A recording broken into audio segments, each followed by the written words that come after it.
A common misconception of Marxism I see is to blend the dictatorship of the proletariat with the lower phase of communism, often called socialism. I've always been confused by how people mistake it for the lower phase of communism, especially if you've read State and Revolution. If this is something you believe, you really shouldn't feel bad, as mistakes are really just part of learning.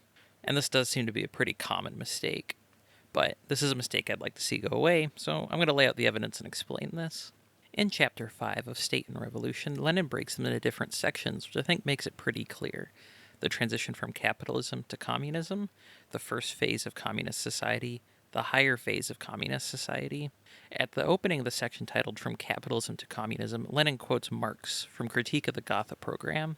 Between capitalist and communist society lies the period of revolutionary transformation of one into the other. Corresponding to this is also a political transition period in which the state can be nothing but the revolutionary dictatorship of the proletariat. So Lenin is quoting Marx, and Marx is arguing that between communist society, meaning both lower and higher phases, there's a period of transition. Then Lenin says, now the question is put somewhat differently. The transition from capitalist society, which is developing towards communism, to communist society is impossible without a political transition period. And the state in this period can only be the revolutionary dictatorship of the proletariat. So both argue there is a transitional period between capitalism and communism, and this is the dictatorship of the proletariat. Now, I want to talk a little bit why I think people get confused about this, and then I'm going to provide a little bit more evidence for my argument. People are often told Lenin uses socialism for the lower phase of communism, and communism for only the higher phase. Even if this was true, you then would have to be basically arguing that Lenin is revising Marx's argument and changing it, which, if he was disagreeing with Marx in the State and Revolution, I think he would mention it and point it out. But really the truth is, as far as Lenin always using those phrases that way, that's kind of wrong. See this quote. In the first phase of communist society, usually called socialism. He has no issue calling it communist society and even points out that it is commonly called socialism. You can also see from the section headings that I showed earlier, he says the first phase of communist society. He didn't title the section socialism. He titled it the first phase of communist society. As well, elsewhere in the State and Revolution, he says the term communism is applicable to the lower phase. So yes, Lenin does use socialism this way, but there's also other examples where he uses communism to refer to both the lower and higher phase of communism, often together. So it is not that Lenin never uses socialism for the lower phase, it is just that he's not as particular about it as many modern Marxists tend to be. Another spot that kind of ties in with this, I think, that adds to the confusion, is that Lenin often calls the Soviet Union socialist, but I think this quote from the Third All-Russian Congress clears it up. I have no illusions about our having only just entered the period of transition to socialism, about not yet having reached socialism. We are far from having completed even the transitional period from capitalism to socialism. We have never cherished the hope that we could finish it without the aid of the international proletariat. We never had any illusions on that score, and we know how difficult it is, the road that leads from capitalism to socialism. But it is our duty to say that the Soviet Republic is a socialist republic because we have taken this road, and our words will not be empty words. So let's take a look at another work from Lenin in Economics and Politics in the Era of the Dictatorship of the Proletariat. Theoretically, there can be no doubt that between capitalism and communism there lies a definite transition period, which must combine the features and properties of both these forms of social economy. This transition period has to be a period of struggle between dying capitalism and nascent communism, or, in other words, between capitalism which has been defeated but not destroyed, and communism which has been born but is still very feeble. Socialism means the abolition of classes. The dictatorship of the proletariat has done all it could to abolish classes, but classes cannot be abolished at one stroke, and classes still remain and will remain in the era of the dictatorship of the proletariat. The dictatorship will become unnecessary when classes disappear. Without the dictatorship of the proletariat, they will not disappear. So someone might argue, see toucans, Lenin is saying that in the first paragraph it is socialism because it is between capitalism and communism. I argue that Lenin here means communism as both the lower and higher phase, in the same way Marx would use it. I want to show a few quotes first, and then we can get back to the argument on that.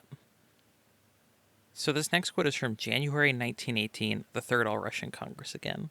Comrades, no socialist would refuse to admit the obvious truth that between socialism and capitalism there lies a long, more or less difficult transitional period of the dictatorship of the proletariat. That the forms of this period will take will be determined by a large extent whether small or big ownership, small or large-scale farming predominates. Then this is from a speech at the All-Russian Congress of Transport Workers in 1921. As I was coming in through your hall just now, I saw a placard with this inscription: "The reign of the workers and peasants will last forever." When I read this odd placard, which it is true, was not up in the usual place, but stood in a corner perhaps, it had occurred to someone that it was not very apt and had moved it out of the way when I had read this strange placard. I thought to myself, there you have some of the fundamental and elementary things we still have confused. Indeed, if the reign of the workers and peasants would last forever, we would never have socialism, for it implies the abolition of classes.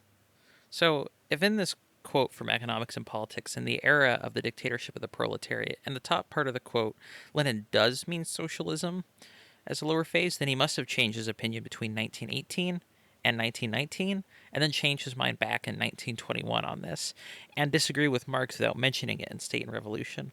Or you have to accept that Lenin did use communism to refer to both the lower and higher phases as a whole at times, as well as using socialism to mean the lower phase sometimes.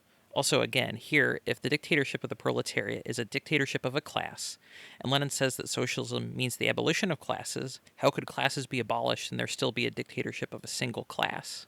Again, I'm going to quote Marx. Between capitalism and communist society lies the period of the revolutionary transformation of one into the other. Corresponding to this is also a political transition period in which the state can be nothing but the revolutionary dictatorship of the proletariat.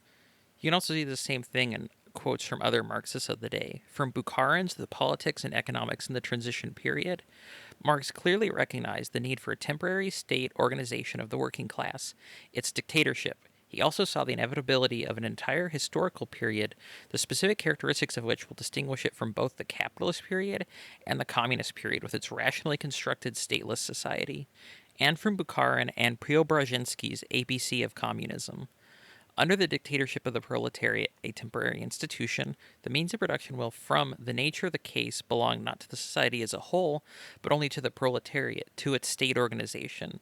For the time being, the working class, and that is, the majority of the population monopolizes the means of production. Consequently, there does not yet exist communist production in all its completeness. There still exists the division of society into classes. In both quotes, they are arguing there's a historical period between capitalism and communism, both phases, and this is the dictatorship of the proletariat. In conclusion, I hope this was helpful. I highly recommend giving Critique of the Gotha program a read, as well as after that, The State and Revolution. The version on Marxist.org actually has links to the works that Lenin is quoting from, and it might be helpful to click on some of those and read from what Lenin's quoting. ABC of Communism by Preobrazhensky and Bukharin is also a very good read as well. You should do investigation of my claims and not take them at my word, though most of the arguments I've seen against this position often end up cutting up Lenin quotes and splicing them together. I always try to include as much of a quote about something as possible to give it context, though there are some limitations that must exist for people's attention spans. Also, if you're curious to how Lenin talked about the economy of that transition period, my video, Did Lenin Think the Soviet Union Was State Capitalist?, talks about this, which is sort of correcting a different mistake where people think Lenin is arguing that the USSR is state capitalist.